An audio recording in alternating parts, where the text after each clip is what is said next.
جتنے لوگ اسے گرانے کے لیے آئے تھے سب زلزلے میں زمین میں دھس گئے اور یہ نوجوان بچ گیا۔ پھر یہ چلتے ہوئے بادشاہ کے دربار میں آ گیا۔ بادشاہ نے پوچھا کہ کیا ہوا، وہ لوگ کہاں گئے جو تم کو گرانے کے لیے لے کر گئے تھے؟ اس نوجوان نے کہا کہ اللہ نے ان سب کو ہلاک کر دیا۔ اب بادشاہ نے دوسرے نمبر پر اور درباریوں کو بھیجا کہ تم اس کو کشتی میں سوار کر کے لے جاؤ اور بیچ سمندر میں اس سے کہو کہ تو اپنے ایمان سے پلٹ جا ورنہ ہم پانی میں ڈبو دیں گے۔ تو درباری لے کر گئے کشتی میں سوار کر کے، جب درمیان میں پہنچے تو انہوں نے کہا کہ اپنے ایمان سے پلٹ جا ورنہ ہم تجھے ڈبو دیں گے۔ پھر اس نے آسمان پر ہاتھ اٹھا کر دعا کی، اللہم اکفنیہم بما شئت، اے اللہ آپ ان کے لیے کافی ہو جائیے۔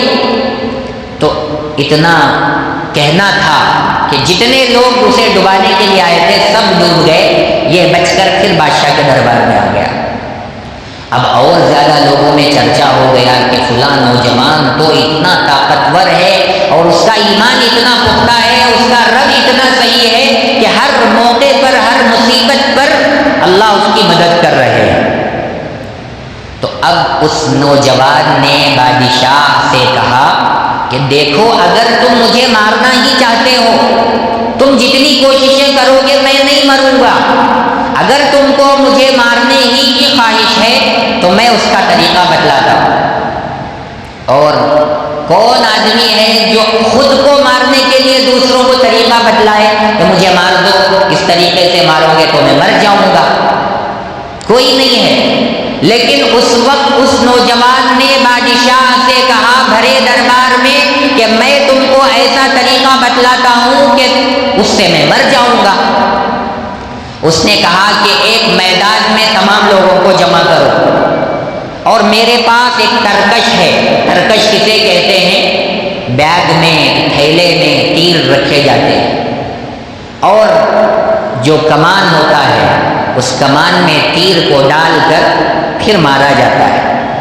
اس نے کہا کہ میرے ترکش میں سے تیر نکالو اور کمان میں ڈالو اور بسم اللہ رب الغلام کہہ کر کے مجھے درخت کے تنے پر لٹکا دو، بسم اللہ رب الغلام کہہ کر کے مجھے تیر مارو گے تو میں مر جاؤں گا۔ اس نے ایسا کیوں کیا کہ اپنے مرنے کا خود انتظام کیا؟ اس کے پیچھے بھی ایک راز ہے۔ اس نوجوان نے سوچا کہ اگر میں پورے ملک کے، پورے شہر کے، پوری بستی کے لوگوں کو جمع کروں گا اور میرے کہنے کے مطابق میری موت ہو جائے گی تو میرے مرنے سے پہلے ان کو میری ساری باتوں کا علم ہے کہ میں نے اژدہے کو ایک پتھر کے ذریعے سے مار دیا، مادرزاد اندھوں کی آنکھوں پر ہاتھ پھیرتا تھا تو وہ اچھے ہو جاتے تھے، کوڑیوں کے جسم پر ہاتھ پھیرتا تھا تو وہ شفایاب ہو جاتے تھے، مادرزاد گنجے کے سر پر ہاتھ پھیرتا تھا تو اس کے سر پر بال آ جاتے تھے، اور اسی طرح مجھے آسمان پہاڑ کی چوٹی سے گرایا گیا تو میں بچ گیا، سمندر کے درمیان میں لے جا کر مجھے ڈبونے کی کوشش کی گئی تو اللہ نے مجھے بچا لیا، میرے سارے کرامات لوگ جانتے ہیں۔ اب میرے بتائے ہوئے طریقے کے مطابق میری موت ہو جائے گی تو میرے ایک آدمی کے مرنے کی وجہ سے سارے لوگ ایمان قبول کر لیں گے اور ایک اللہ کو ماننے والے بن جائیں گے۔ اس لیے اس نوجوان نے طریقہ بتلایا۔ بادشاہ نے سوچا نہ رہے بانس نہ بجے بانسری، یہ رہے گا تو یہ فتنہ پھیلے گا۔ آج لوگ سمجھتے ہیں حق پر قائم رہنے والے کو فتین ہے، فتنہ پیدا کر رہا ہے، سیدھا راستہ بتائے، صحیح بات بتائے، لوگ کہتے ہیں کہ یہ فتنہ ڈال رہا ہے، یہ لوگوں کے اندر پھوٹ پیدا کر رہا ہے، حالانکہ وہ فتین نہیں ہوتا بلکہ وہ سیدھے راستے کی طرف دعوت دینے والا اور لوگوں کو جہنم کے راستے سے نکال کر جنت کے راستے پر پہنچانے والا ہوتا ہے۔ اور یہ بات مسلم ہے کہ جب سے دنیا شروع ہوئی ہے حق کے ماننے والے کم اور برائی کے ماننے والے زیادہ، باطل کے ماننے والے زیادہ ہوتے ہیں۔ لہذا اس نوجوان نے سوچا کہ میں اگر طریقہ بتلا دوں گا تو سارے مسلمان ہو جائیں گے۔ اس بادشاہ نے سوچا کہ اسے ہی ختم کر دیں گے اس نے میدان میں سب لوگوں کو جمع کیا اور اس نوجوان کو درخت کے تنے پر لٹکا دیا اور بسم اللہ رب الغلام کہہ کر کے ترکش سے تیر نکالا اور کمان میں ڈال کر مار دیا۔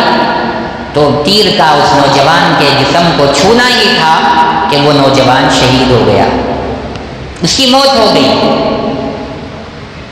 اب سارے لوگوں نے دیکھا کہ اس نوجوان کے کہنے کے مطابق وہ مر گیا، اس کا انتقال ہو گیا، تو سارے لوگوں نے آمنت برب الغلام کہا کہ ہم سب ایمان لائے اس نوجوان کے رب پر۔ سارے جتنے لوگ تھے میدان میں سبوں نے ایمان قبول کر لیا۔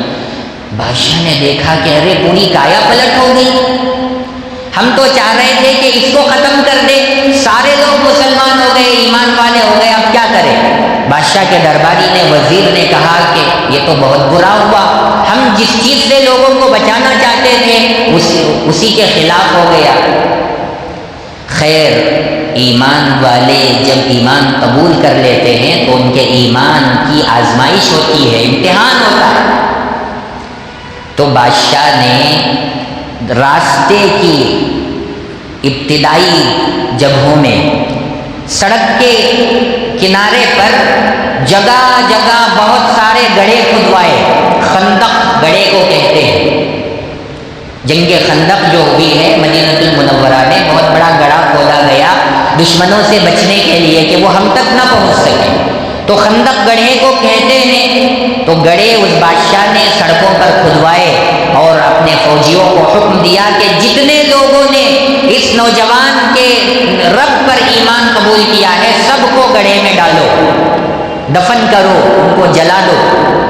تو بادشاہ کے حکم سے جتنے نوجوان کے رب پر ایمان لانے والے تھے سب کو پکڑ پکڑ کر لا کر گڑھوں میں ڈالا گیا، اور ان لوگوں نے اپنے ایمان پر ثابت قدم رہتے ہوئے، ایک اللہ پر ایمان رکھتے ہوئے اپنی جان آفری کے سپرد کر دی، اللہ کے حوالے کر دی، لیکن ایمان سے پیچھے نہیں ہٹے۔ واقعہ اتنا لمبا چوڑا ہے کہ اس کو گھنٹوں بیان کیا جا سکتا ہے، اور اس کے ذیل میں اتنے واقعات ہیں کہ ایمان کو تازہ کر دینے والے، دل کے اندر چنگاری پیدا کر دینے والے، جذبہ پیدا کر دینے والا یہ واقعہ ہے۔ اس کے اندر اسباق اتنے۔ تو پھر نوجوان کے مار دینے کے بعد سب لوگوں کو پکڑ پکڑ کر لایا گیا۔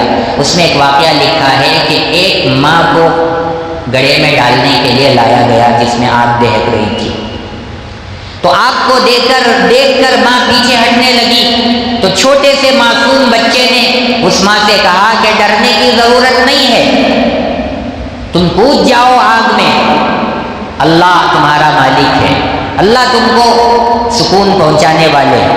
تو ماں نے اپنے معصوم بچے کی زبان سے سنا، وہ بھی آگ میں کود گئی۔ تو اللہ کے نبی صلی اللہ علیہ وسلم نے فرمایا، روایت میں آتا ہے کہ جتنے لوگوں کو ان گڑھوں میں ڈالا گیا، آگ میں جانے سے پہلے ہی اللہ تعالیٰ ان کی روح کو قبض کر لیتے تھے، ان کی روحیں جنت میں نعمتوں کے مزے لے رہی ہوتی تھی، ان کی روحیں مزے لے رہی ہوتی تھی، صرف جسم آگ میں جلتا تھا، کوئی تکلیف نہیں ہوتی تھی۔ تو اللہ نے اسی واقعے کا اس میں تذکرہ